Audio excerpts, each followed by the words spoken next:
है कि कुछ तो खास इस मिट्टी में, एक अलग ही एहसास इस मिट्टी में, यूं ही मौत के मुंह में हंसते हुए नहीं जाते, देशभक्ति की प्यास है इस मिट्टी में।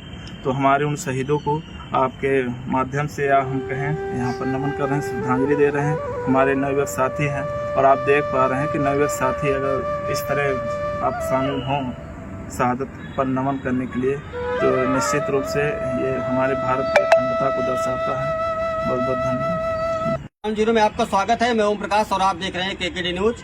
आज हमारी मौजूदगी रामनगर विकासखंड में है और आज ही के दिन 14 फरवरी को पुलवामा में हमला हुआ था, जिसमें वीर शहीद हुए थे। और भारतीय रक्षा संघ के हमारे राष्ट्रीय अध्यक्ष जी हैं, कई पदाधिकारी हैं, इन्होंने जो पुलवामा में हमला हुआ था उसमें जो शहीद हुए थे उनको पुष्प अर्पित कर विनम्र श्रद्धांजलि दी गई है। हम जानते हैं कि आपके द्वारा जो है लगातार क्षेत्र में भी आपके द्वारा कई सराहनीय कार्य लगातार किए जा रहे हैं जी। आपके द्वारा विनम्र श्रद्धांजलि दी है, तो क्या संदेश देना चाहेंगे? सभी देशवासियों को मैं यही संदेश देना चाहूँगा कि अगर हमारा देश सुरक्षित है तो हमारे देश के नौजवानों की वजह से, हमारा देश सही सलामत चल रहा है तो हमारे देश के नौजवानों की वजह से। इसलिए मैं सभी देशवासियों के साथ साथ, पत्रकार बंधुओं के साथ साथ, भारत की जो जनता जनार्दन है उनके साथ साथ मैं बस यही कहना चाहूँगा कि हम लोग ही नहीं अपितु जो भी देश के नौजवानों का सम्मान करते हैं वो नेताओं से कहीं अधिक जवानों का सम्मान करते हैं, जवानों को वरीयता देते हैं और जवानों को अपने दिल में रखते हैं। और सीना चौड़ा करके भारत के किसी भी कोने पर चले जाएं तो उनको पूर्ण स्वतंत्रता है, पूर्ण आज़ादी है, मात्र नौजवानों की वजह से जी। तो आपके सभी पदाधिकारी हैं तो जी। भाई साहब, आपका क्या नाम है? मेरा नाम विजय पाठक है भैया। क्या संदेश देना चाहेंगे पुलवामा में जो शहीद? देखिए, सबसे पहले मैं आपको याद दिला दूं, हम लोग विश्व वंदनीय भारत भूमि के और वीर बुंदेलखंड क्षेत्र के रामनगर एक ऐतिहासिक स्थान पर उपस्थित हैं।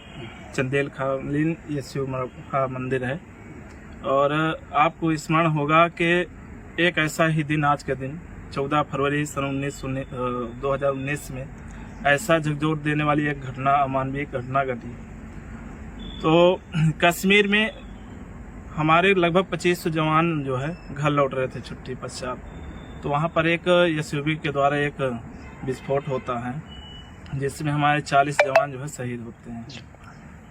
बार बार शहीदों को याद करना, श्रद्धांजलि अर्पित करना किसको याद दिलाता है? मैं वही पॉइंट पर आ रहा हूँ, आप रुकिए, मैं पूरी बात फिनिश करता हूँ। तो ये जब श्रद्धांजलि की आप बात कर रहे हैं तो 40 जवान जो हमारे शहीद हुए हैं, एक दौर था जब 2019 के पहले हम लोग इस दिन को वैलेंटाइन डे के द्वारा या प्रेम जोड़े इसको बहुत अच्छे से सेलिब्रेट करते थे। और चूंकि हमारे यहाँ हम लोगों की नैतिक जिम्मेदारी भी रहती है और हमारा मानवीय धर्म भी रहता है, जब कहीं भी ऐसी घटना होती है तो हम उसको आवाज़, पूरा देश देख लीजिए ब्लैक डे के नाम से मना रहा है। और चूँकि वो वीर जवान तो हमारे बीच पर नहीं है, पर उनकी शहादत को हम नमन करते हैं और उनको याद करते हैं, उनका धन्यवाद भी देते हैं। साथ में ऐसी घटनाएं हमें जो है अराजक तत्वों के लिए, या कहें हम जितने ऐसे लोग होते हैं उनके प्रति हमें जो है खड़ा करता है, मजबूत करता है कि हम लोग इनसे लड़ें, है ना। और अब कुछ नहीं, बस यही तो है कि कुछ तो खास इस मिट्टी में, एक अलग ही एहसास इस मिट्टी में, यूं ही मौत के मुंह में हंसते हुए नहीं जाते, देशभक्ति की प्यास है इस मिट्टी में। तो हमारे उन शहीदों को आपके माध्यम से, या हम कहें यहाँ पर नमन कर रहे हैं, श्रद्धांजलि दे रहे हैं। हमारे नवयुवक साथी हैं और आप देख पा रहे हैं कि नवयुवक साथी अगर इस तरह आप शामिल हों शहादत पर नमन करने के लिए, तो निश्चित रूप से ये हमारे भारत की अखंडता को दर्शाता है।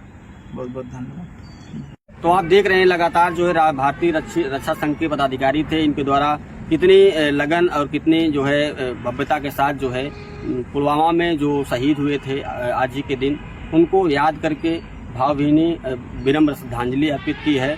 और ये एक बड़ा गौरव का विषय है क्योंकि भारतीय रक्षा संघ के जो राष्ट्रीय अध्यक्ष हैं ब्रजेश पांडे जी और उनके पदाधिकारी लगातार क्षेत्र में पहुंच करके जनहित मुद्दों को उठाने का काम करते हैं।